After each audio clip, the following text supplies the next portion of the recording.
Welcome back to my channel. Snacks అనగానే, పండుగలు అనగానే ఫస్ట్ గుర్తొచ్చే హాట్ ఐటమ్ జంతికలు. ఇది ఈజీగా 15 to 20 డేస్ నిలువ ఉంటాయి. అండ్ ఒక్కసారి ప్రిపేర్ చేసి పెట్టుకుంటే ఇంకా 20 డేస్ స్నాక్స్ గురించి ఆలోచించక్కర్లేదు. పిల్లలకి స్కూల్కి స్నాక్స్ కింద పెడితే హ్యాపీగా బాక్స్ మొత్తం ఖాళీ చేసి తీసుకొస్తారు, అంత టేస్టీగా ఉంటాయి. కానీ ప్రతిసారిలాగా రొటీన్గా చేసుకునే జంతికలు కాకుండా ఈసారి నేను చూపించిన విధంగా ట్రై చేయండి. చాలా బాగుంటాయి, టేస్టీగా ఉంటాయి అండ్ క్రిస్పీగా కూడా ఉంటాయి. అండ్ ఆయిల్ కూడా అసలు ఎక్కువ లాగదు. చూడండి ఎంత క్రిస్పీగా వచ్చినాయో. విన్నారు కదా, చాలా క్రిస్పీగా వస్తాయి అండ్ టేస్ట్ కూడా అంతే బాగుంటాయి. అండ్ మన ఛానల్ని ఎవరైనా కొత్తగా చూస్తున్నట్టయితే ప్లీజ్ సబ్స్క్రైబ్ చేసుకోండి. మినపప్పు జంతికలను ఎలా చేయాలో చూద్దాము. ముందుగా ఒక గ్లాస్ గుండు మినపప్పు తీసుకొని ప్రాపర్గా వాష్ చేసుకొని అట్లీస్ట్ 2 hours నుంచి 3 hours నానబెట్టుకోవాలి. నేనైతే 3 hours నానబెట్టుకున్నాను.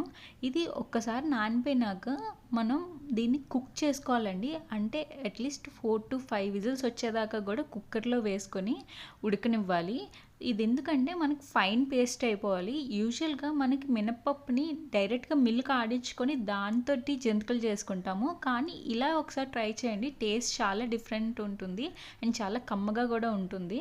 ఇప్పుడు మినపప్పు అంతా కూడా ఉడికిపోయి పేస్ట్లా అయిపోతుంది. సో ఇంకా పేస్ట్ అవ్వడానికి నేను మిక్సీ జార్లో వేసుకొని ఇలా పేస్ట్ చేసుకున్నాను. కావాలంటే కొంచెం వాటర్ యాడ్ చేసుకుంటూ ఇలా చేసుకోవచ్చు.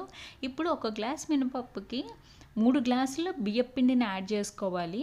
సో ఇదే కొలత అండి. ఒక గ్లాస్ మినపప్పుకి 3 గ్లాసుల బియ్యం పిండి. ఈ క్వాంటిటీకి తగ్గ సాల్ట్ వేసుకోవాలి.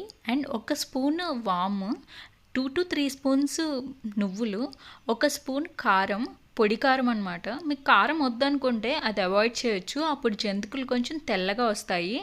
లేకపోతే ఇలా మొత్తం మినప్పిండిలో ఉన్న తడితోటే మొత్తం అంతా పిండి అంతా కలుపుకోవాలి. మీకు మోస్ట్లీ ఆ పిండి తడితోటే మొత్తం ఉండ ఫామ్ అయిపోతుంది. ఇంకా సరిపోలేదనిపిస్తే అప్పుడు చూసుకొని కొంచెం వాటర్ యాడ్ చేసుకొని మొత్తం ఒక ముద్దలా ఫామ్ అయ్యేదాకా కలుపుకోవాలి చూపించిన విధంగా.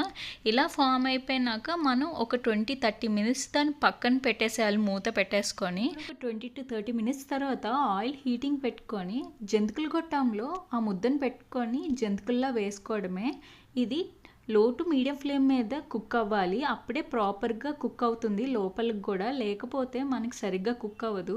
చూసారు కదా, అలా కాక తగ్గిపోతూ ఉంటుంది. అంటే బుడగలు తగ్గిపోతున్నాయి అంటే ఇంకా అది ఆల్మోస్ట్ కుక్ అయిపోయినట్టే. సో ఇంకా తీసుకొని మనం టిష్యూ పేపర్లో వేసుకుంటే ఏమైనా ఎక్సెస్ ఆయిల్ ఉంటే వచ్చేస్తుంది.